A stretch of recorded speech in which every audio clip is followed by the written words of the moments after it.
तो आज हमें पढ़ना है बेसिकली प्रोजेक्टाइल। तो प्रोजेक्टाइल होता क्या है हम ये समझेंगे पहले।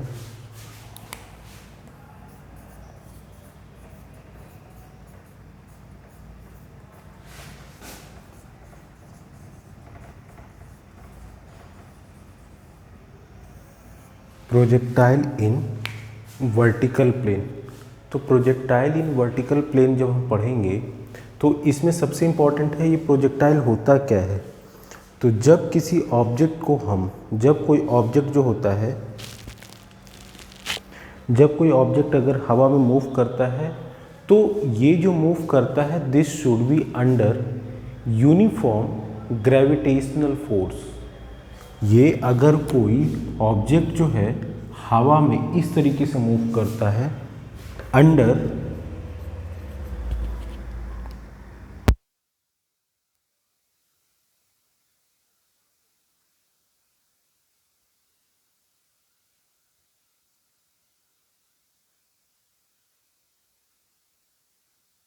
तो इस केस में हमारा प्रोजेक्टाइल होता है।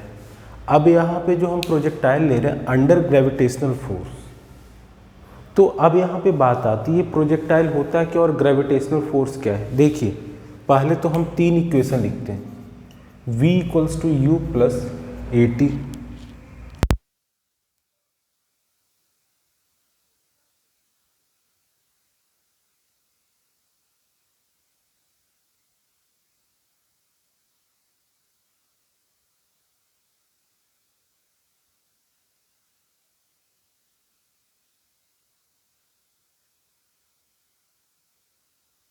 ये होता है एक्सेलरेशन। एक्सेलरेशन में क्या होता है चेंज इन वेलोसिटी।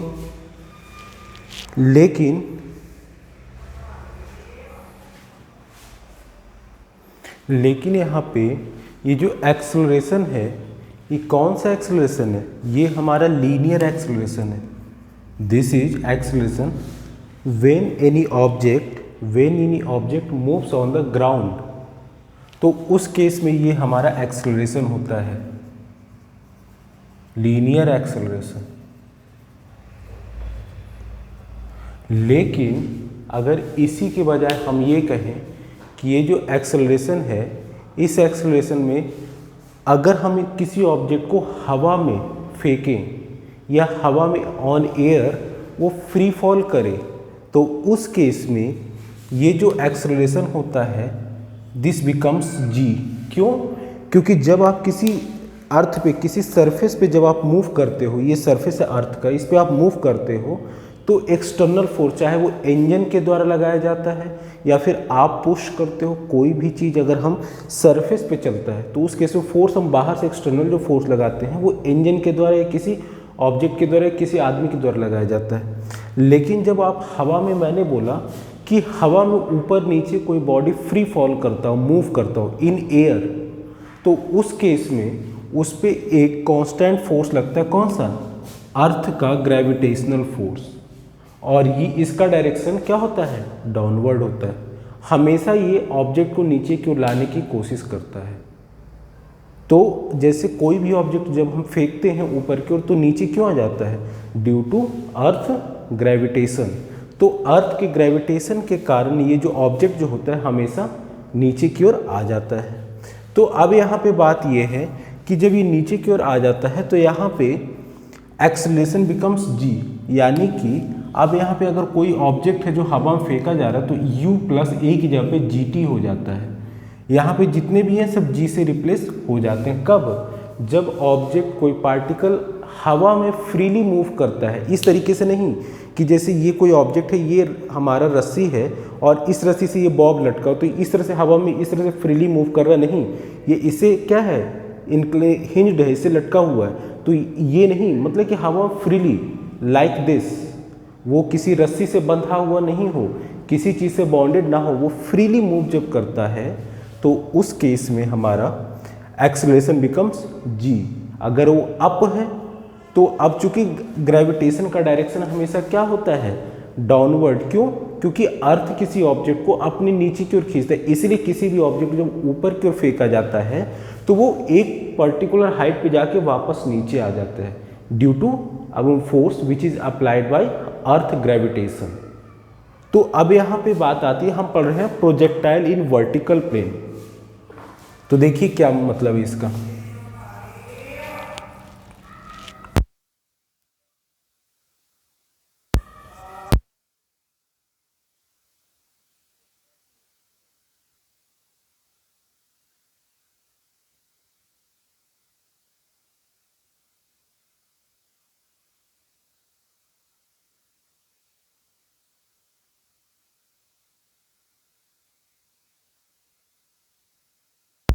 तो अब यहाँ पे वर्टिकल प्लेन में प्रोजेक्टाइल मोशन।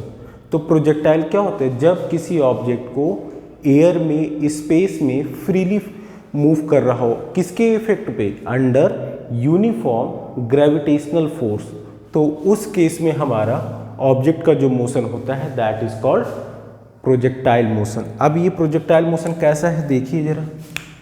बेसिकली क्या है, this is X axis, this is Y axis. इस पे हमने क्या किया, एक किसी ऑब्जेक्ट को u वेलोसिटी से हमने फेंका। अच्छा, जब हम ये u वेलोसिटी से फेंक रहे हैं, थ्रो आउट कर रहे हैं किसी पार्टिकल को, किसी ऑब्जेक्ट को, तो ये जो एंगल हम लेंगे this will makes from angle theta and this will be always from horizontal axis. अब यहाँ पे तो जब ये u वेलोसिटी से थ्रो आउट किया जा रहा है तो हमेशा याद रखिए एंगल कुछ भी हो सकता है, बट नेवर बिकम्स 90। ये 90 नहीं होगा, एक्सेप्ट 90 आप किसी भी एंगल पे थ्रो आउट करेंगे and this angle should must make angle with X axis. तो उस केस में आपका क्या होगा, projectile motion in vertical plane. Vertical plane मतलब कि क्या हो रहा है, वर्टिकली ही तो मूव कर रहा है। तो ये जब मूव करेगा तो इसका कुछ पाथ जो होगा वो इस तरीके से होगा, लाइक दिस। ये पहले यहाँ से ऐसे जाएगा, फिर धीरे धीरे धीरे धीरे फिर वापस ये रेस्ट पे आ जाता है।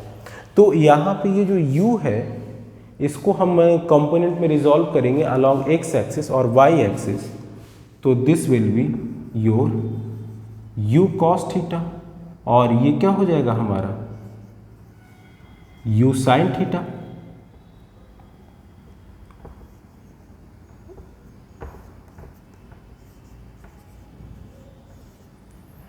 u cos theta and this will B u sin theta.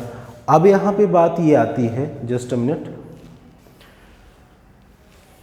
तो हमने ये माना कि इनिशियल वेलोसिटी u से जब हमने इसको थ्रो आउट किया था तो आफ्टर ये कंपोनेंट रेजोल्यूशन ये it's x component becomes u cos theta और इसका y कंपोनेंट हो गया u sin theta, like this. अब हमने माना कि आफ्टर टाइम t इसकी वेलोसिटी जो है this becomes changes and finally it becomes v। ये क्या हो जाता है, v हो जाता है इसकी वेलोसिटी।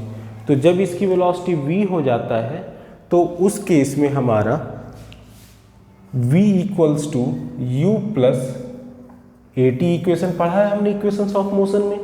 तो अब यहाँ पे मान लीजिए किसी टाइम t पे इसकी जो वेलोसिटी है वो हो गई v, दिस इज v। अब यहाँ पे ये जो v है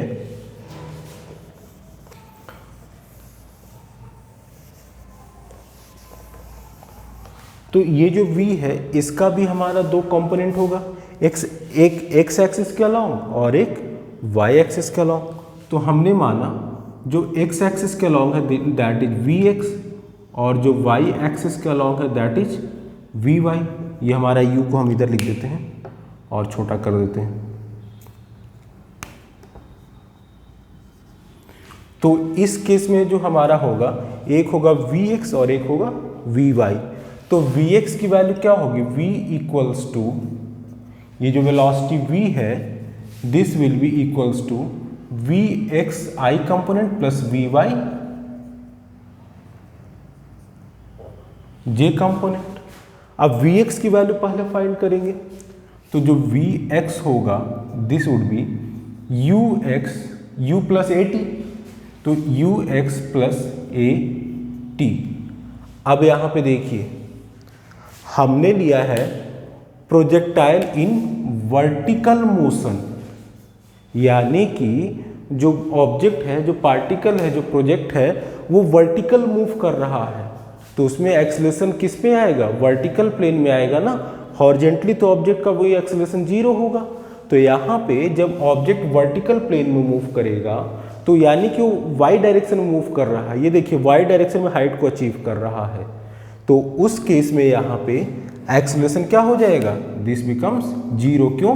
because we are taking in vertical plane. Vertical plane में है ना, ये देखिए ऑब्जेक्ट जो है हाइट को अचीव कर रहा है, वाई एक्सिस पे मूव कर रहा है ये, तो यहाँ पे दिस बिकम्स 0। तो यहाँ पे हो जाएगा V X equals to U X. तो जब ये V X equals to U X हो जाएगा हमारा, तो उसके बाद हम वी वाई की बात करेंगे। तो यहाँ पे वी वाई क्या होगा? देखिए जो वी वाई होगा वो हमारा यहाँ पे वर्टिकल प्लेन की वेलोसिटी आएगी। ये वी वाई है, दिस इज वी, यहाँ पे छोटा सा लिख देते हैं, ये वी है, ये वी वाई, ये वी एक्स है। हम वर्टिकल प्लेन में मूव कर रहे हैं ना, और ऑब्जेक्ट कैसा? फ्रीली मूव कर रहा है, किसी फोर्स के द्वारा पकड़ के नहीं लिया जा रहा है या उसको किसी रस्सी से खींचा नहीं जा रहा, वो एयर में, इस एयर में फ्रीली मूव कर रहा है। और हमने बोला था जब भी कोई ऑब्जेक्ट फ्रीली मूव करता है तो उस केस में उस पर कौन सा इफेक्ट आता है? अर्थ का ग्रेविटेशन इफेक्ट। तो जब अर्थ का ग्रेविटेशन इफेक्ट आता है तो उस केस में हमारा अर्थ का ग्रेविटेशन इफेक्ट, और चूंकि वर्टिकल प्लेन है तो यहाँ पे एक्सेलरेशन काउंट होगा। तो एक्सेलरेशन इस केस में V Y equals to U Y plus A T. अब यहाँ पे यू वाई क्या हो जाएगा हमारा? यू वाई क्या है? यही तो है, यू साइन थीटा। तो यहाँ पे मैंने यू एक्स की वैल्यू यू कॉस थीटा लिखना भूल गए थे, this will B you cos theta. तो यहाँ से हो जाएगा यू वाई क्या है? Vertical component of initial velocity you का, यू साइन थीटा। अच्छा, अब यहाँ पे ए की वैल्यू जी हो जाएगी जी टी, ठीक है, यहाँ तक तो ठीक है। यहाँ प्लस होगा कि माइनस होगा? देखिए जो जी का डायरेक्शन होता है वो डाउनवर्ड होता है, अर्थ आपको किसी भी ऑब्जेक्ट को जो हवा में या स्पेस में फ्रीली मूव कर रहा है उस पर नीचे की ओर फोर्स लगाता है, और ये ऑब्जेक्ट क्या हो रहा है? ऊपर की ओर जा रहा है ना। डायरेक्शन, एक्चुअल डायरेक्शन क्या है? नीचे की ओर। ग्रेविटेशन का जो क्यों? क्योंकि फोर्स किधर लग रहा है? अर्थ आपको नीचे की ओर पुश कर रहा है, तभी तो किसी ऑब्जेक्ट को जब हम ऊपर फेंकते हैं एक पर्टिकुलर हाइट के बाद वापस नीचे आ जाता है। तो यानी कि फोर्स का डायरेक्शन क्या है? टुवर्ड्स डाउनवर्ड, नीचे की ओर है। तो जब ये नीचे की ओर है तो इसका मतलब ये हुआ कि यहाँ पे, और हम किधर मूव कर रहे हैं? First we are moving in upward, तो यहाँ पे अपोजिट है डायरेक्शन, तो इसका मतलब यहाँ पे क्या हो जाएगा? माइनस साइन हो जाएगा। तो ये हमारा बन गया वी वाई कंपोनेंट और ये हमारा बन गया वी एक्स कंपोनेंट। तो टोटल जो v हमारा आया that is u cos theta का i component plus V Y का कंपोनेंट क्या हुआ हमारा? This is u sine theta minus ji T का j कंपोनेंट। तो अब यहाँ पे एक मिनट थोड़ा सा, तो यहाँ पे जब हम देखेंगे तो u cos theta i plus u sine theta minus ji t j, ये हमारा वेलोसिटी का कंपोनेंट हो गया। अब हमने इसको x और y मान लिया, किसी टाइम पे ये x, y पॉइंट पे है, दिस इज, हमने मान लिया कि ये पॉइंट है, वहाँ पे ये x, y पॉइंट पे है, ठीक है। तो अब इसका x क्या होगा? x डिस्प्लेसमेंट होता है, x आपका क्या? हॉरिजेंटल, इतना हॉरिजेंटली कहने का मतलब ये x है, और इतनी डिस्टेंस हमारी यहाँ से यहाँ डिस्टेंस y है, तो तभी तो ये कोऑर्डिनेट है। दैट मीन्स ये हमारा x, 0 है और यहाँ कहीं हमारा 0, y है। तो x ये दोनों जब यहाँ पे मीट करेंगे इस तरीके से, तो यहाँ पे ये आएगा ये वाला। तो x जो है हमारा, नीचे आ रहा है ये वीडियो में, जो x है वो हमारा क्या होगा?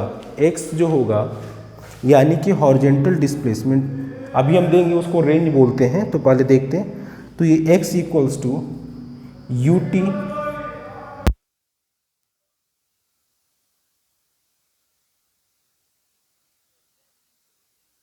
तो यहाँ पे देखिए x में कौन सा लेंगे? यू एक्स कंपोनेंट लेंगे, तो यू टी, तो यहाँ पे u की जगह पे क्या हो जाएगा, u of x plus half A T square.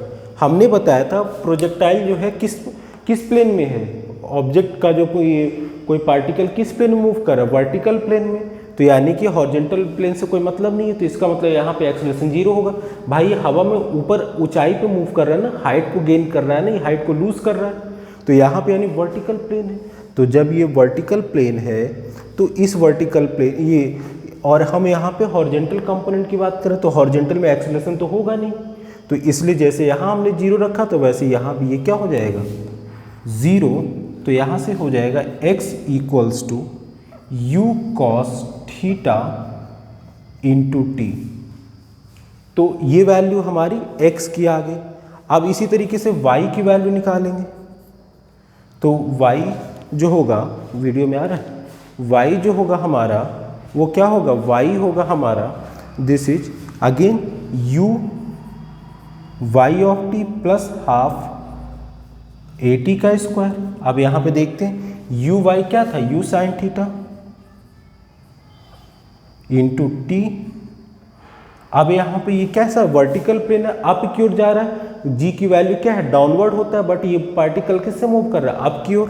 तो यहाँ पे that is minus half G T square. यहाँ से ये जो आया था ये cos theta, U cos theta नीचे आ जाएगा, तो यहाँ क्या हो जाएगा x upon you cos theta equals to T. इस t की वैल्यू इसमें पुट कर सकते हैं हम।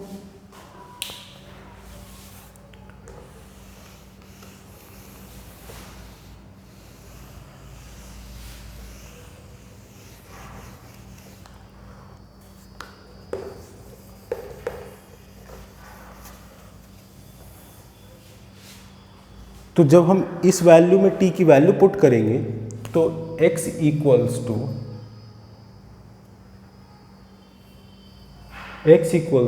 ये सॉरी y की इक्वल्स टू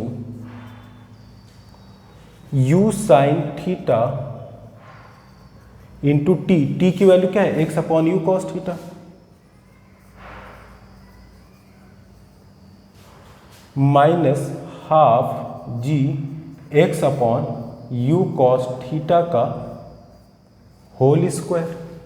तो यहाँ से बन जाएगा y इक्वल्स टू, ये u से u कैंसिल, तो tan theta x tan theta minus half g x square upon you square cos square theta.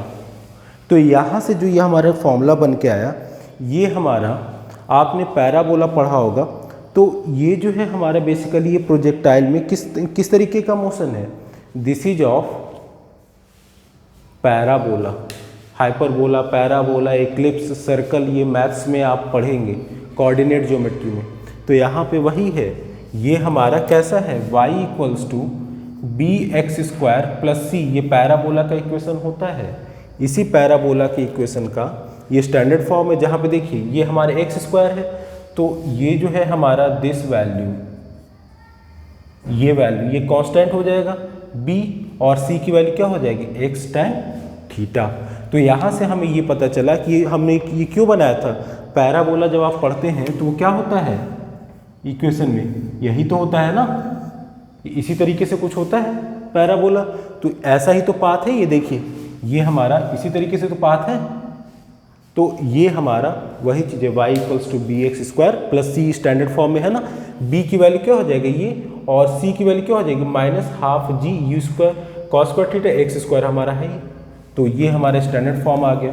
तो यहाँ पे जो बेसिकली होता है, अब हम यहाँ पे क्या करेंगे कि जब इस तरीके की चीज़ें होती है, तो यहाँ पे ये पैराबोला है, तो यहाँ से यहाँ मूव करने में ऑब्जेक्ट को, ये जो पाथ है ये पैराबोलाइडल पाथ है, तो ऑब्जेक्ट को यहाँ से यहाँ मूव करने में कितना टाइम लगा, ये भी तो हमें पता होना चाहिए। तो बेसिकली हम ये जो इक्वेशन है,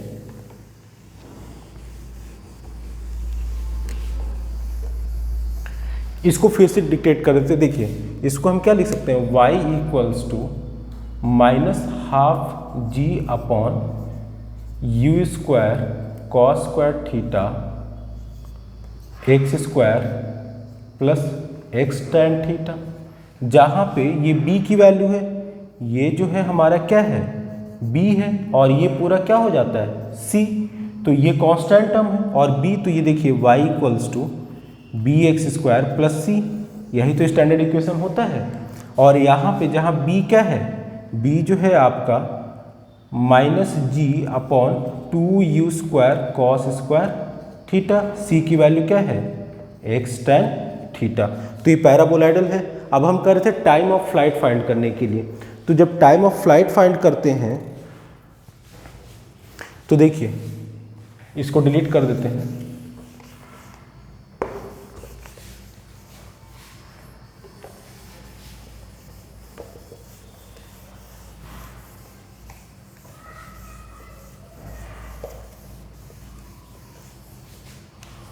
तो यहाँ पे जो इक्वेशन है, इस इक्वेशन में हम क्या करेंगे, इस इक्वेशन में t की वैल्यू 0 रख देंगे, तो सॉरी y की वैल्यू 0 रख देंगे। क्यों, यहाँ से जब यहाँ आएगा तो ये वर्टिकल हाइट अगेन क्या हो जाएगा, 0 हो जाएगा।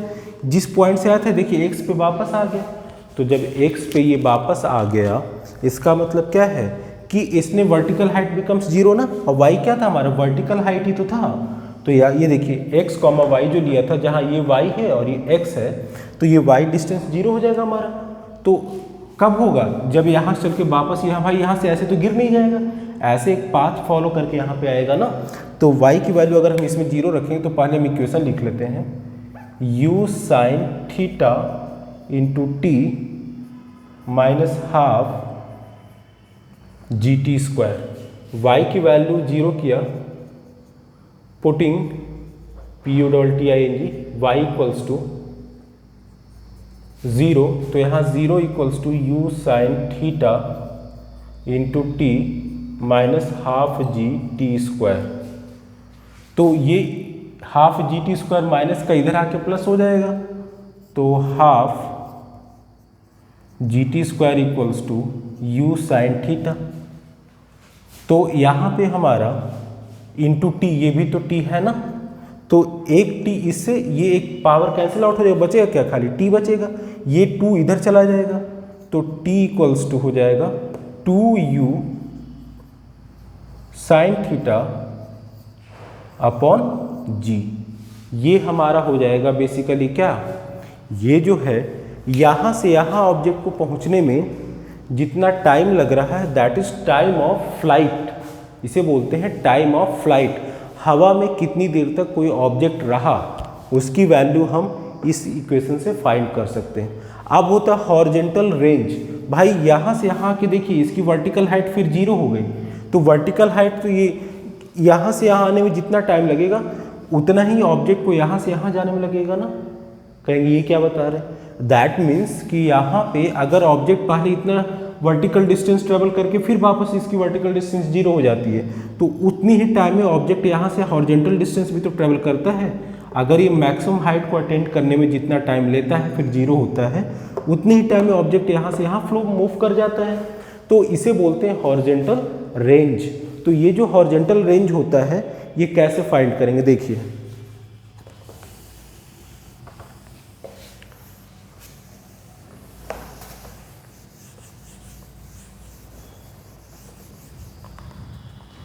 हमने उस टाइम पढ़ा था x की वैल्यू क्या लिखा था हमने, x equals to U T plus half A T square. इसमें u क्या था, ये जो था यू एक्स था और एक्सेलरेशन क्या था, 0 था, तो यहाँ पे हम लिख देंगे x equals to U X into T, और यू एक्स की वैल्यू क्या है, u cos theta into T, और t की वैल्यू हमारी क्या आई थी, 2u साइन थीटा अपॉन जी आया था पीछे वाली इक्वेशन में, तो x की value u cos theta into T, T की वैल्यू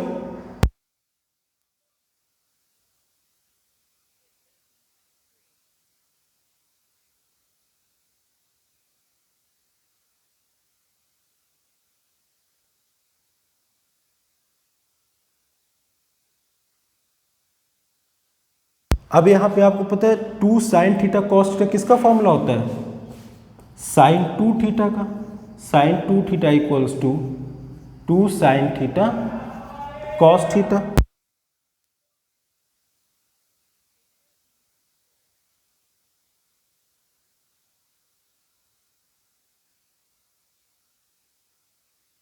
तो u into U square 2 cos theta sine theta किसका फॉर्मूला होता है, साइन 2 थीटा का। तो यहाँ पे हो जाएगा u square sine 2 theta upon g. तो यहाँ से हमारे x की वैल्यू आ गई, ये जो हॉरिजेंटल रेंज है u square sine 2 theta upon g, ये हमारा हॉरिजेंटल रेंज आ गया। अब ये जो हॉरिजेंटल रेंज आया इसमें देखिए ये साइन 2 थीटा है, साइन 2 थीटा को हम क्या लिख सकते हैं, आप जैसे साइन थीटा है तो साइन थीटा जो होता है साइन पाई माइनस 2 थीटा भी होता है हमारा। कहने का मतलब ये साइन 2 थीटा है, इसको हम क्या लिख सकते हैं, साइन, ये वीडियो में आ रहा है, ठीक है।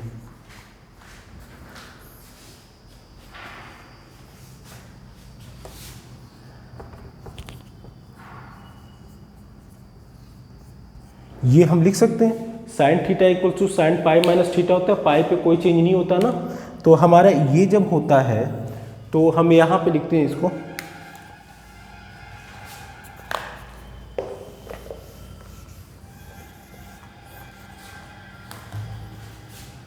तो sine 2 theta equals to sine pi को हम लिख लेते हैं 2 पाई अपॉन 2 माइनस 2। तो यहां से 2 कॉमन लिए